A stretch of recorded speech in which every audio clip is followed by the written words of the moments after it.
Food, almost. Although Fred had drunk so much water that the skin on his stomach was stretched tight, he was still painfully hungry. His insides ached and growled noisily. Con giggled. Fred thumped his front with a fist. His body felt at half-mast, weak and flimsily built. He hadn't eaten anything since an apple before he boarded the aeroplane. He wasn't sure how long ago that was. A day and a half? He thought back.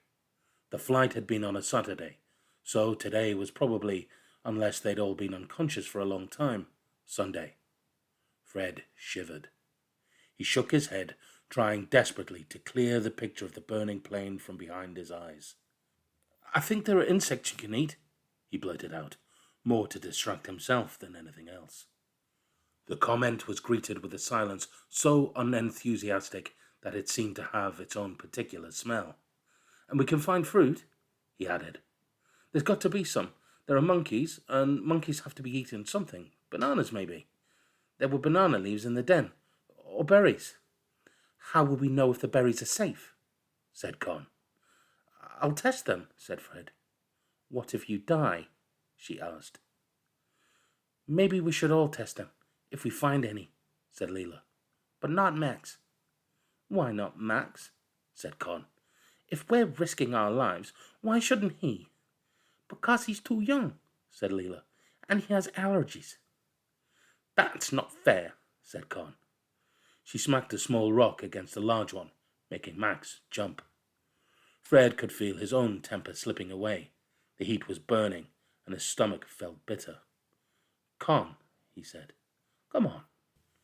"You don't know me well enough to tell me to come on. Nobody voted you leader."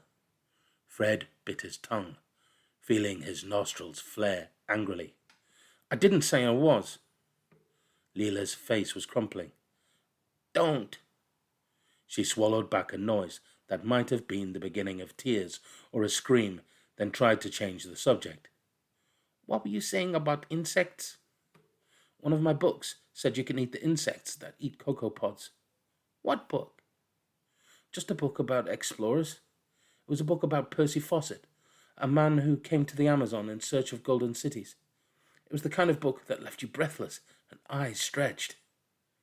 "What did your book," Gordon pronounced the word with distrust, "say the insects looked like?" "Small," said Fred. "It said not to eat any insect too big to put up your nostril." "Any further detail on that?" asked Con. Even her teeth looked sarcastic. "No." Fred wished, not for the first time, that more of his books had had pictures. "Leela will know," said Max proudly. "Leela knows all about animals. She nearly got expelled for trying to keep a squirrel in her desk." He grinned.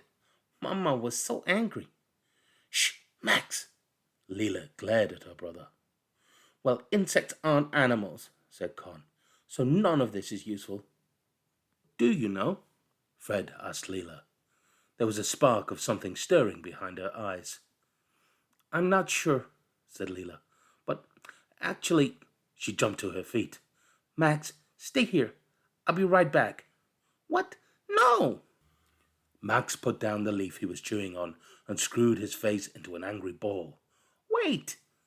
But Leela had gone, running out of the clearing, her half-burnt plaits swinging behind her. The 15 minutes that followed were not peaceful. Max tried to follow Leela, but Leela had disappeared into the undergrowth and couldn't be found. Fred picked up Max to stop him from running around through the unmarked, thick, crowded trees. Max bit him on the back of the hand. Con called him a brat. Max bit Con on the shin. Before Con could bite Max back, Leela burst out of the trees. Her eyes were raw with relief. "Thank goodness! I thought I was lost. I missed a turn somewhere," she said, her breath jagged-edged and her forehead shining with sweat. She had made her jersey into a kind of sack, which she held in both arms. "Did you find food?" asked Con. "Yes," she said. Then her honesty got the better of her, and she added, "Almost." She opened her improvised sack and poured out dozens of pods onto the grass.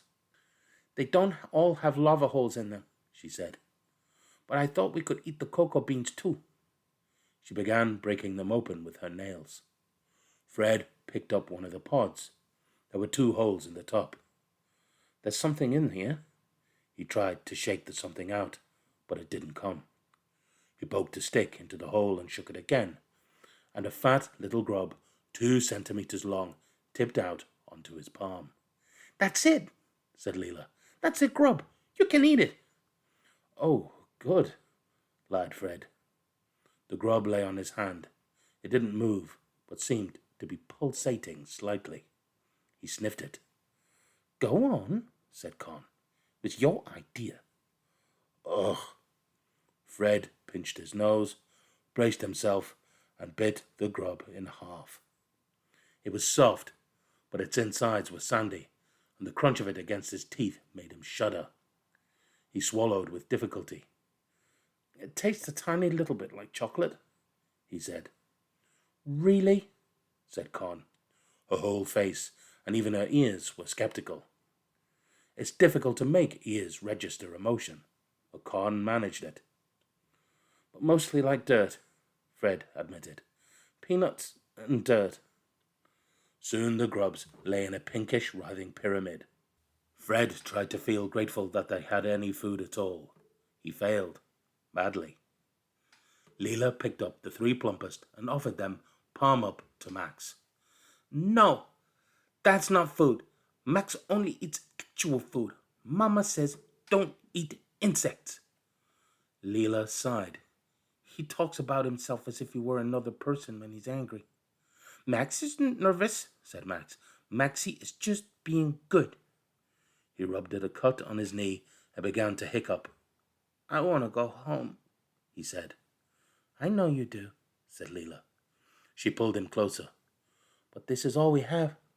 I don't know what else to do, Maxie." He pushed her away. "Mama would know." His nail caught on the cut on Leela's cheek. "But Mama's not here." She blinked hard and wiped her nose on her wrist. "What if we fry them?" said Fred, "and make them into a pancake?" "Fry on what? We don't have a pan," said Con. "But we've got stones," said Leela. She scrubbed her face with her top and tried to sound bright. "We could make chocolate pancakes. Sort of." "Sort of," said Con. "Really, quite amazingly, sort of."